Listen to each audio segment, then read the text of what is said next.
In the early 1970s, the unstructured, free-flowing communes of the previous decade were falling apart across San Francisco. After an auditory hallucination convinced him he was a new religious prophet, John Presmont, known as Brother Judd, decided to build a more durable alternative. Judd founded the Kerista Commune. He aggressively rejected the nuclear family, but he also rejected the chaos of his peers, replacing it with a set of rigid, non-negotiable structural rules. The members lived a life of total nonconformity, dropping out of the mainstream world to follow a mythology centered on a pantheon of benevolent, technologically adept goddesses. While other hippie experiments fractured, Kerista survived. They outlasted the death of the counterculture by replacing total freedom with an ironclad social algorithm. This node-based diagram maps their best friend identity clusters. They practiced polyfidelity, distributing connections equally. The system relied on a strict rotational schedule, assigning a different opposite-sex partner every night to prevent couples forming.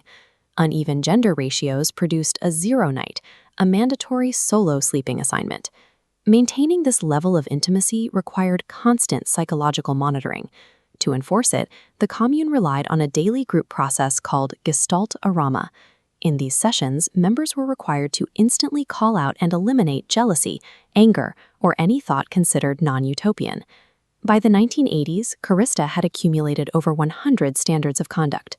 The rules demanded total rationality at all times and the complete elimination of contradictions. Attempting to engineer flawless human harmony created an emotionally sterile pressure cooker.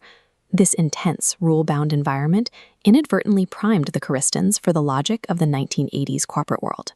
As San Francisco property costs spiked in the 1980s, the commune needed a high-revenue funding source to keep their experiment alive.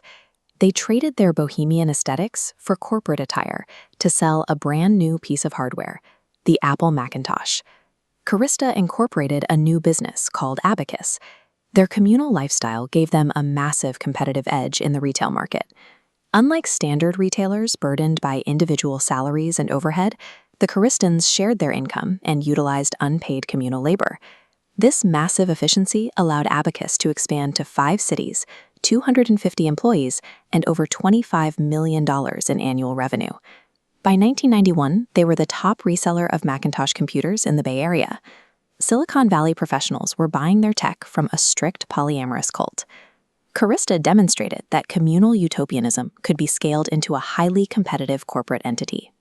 By eliminating individual overhead, they turned a social experiment into one of the fastest-growing private companies in the country.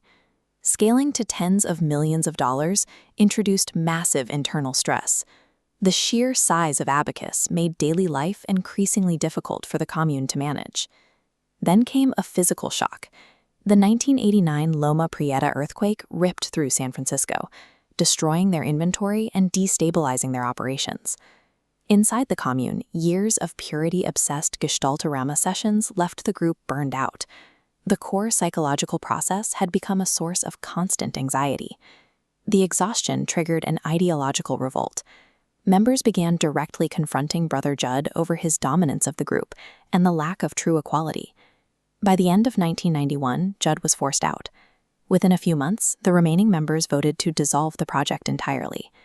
Kerista collapsed under the weight of its own rigid standards.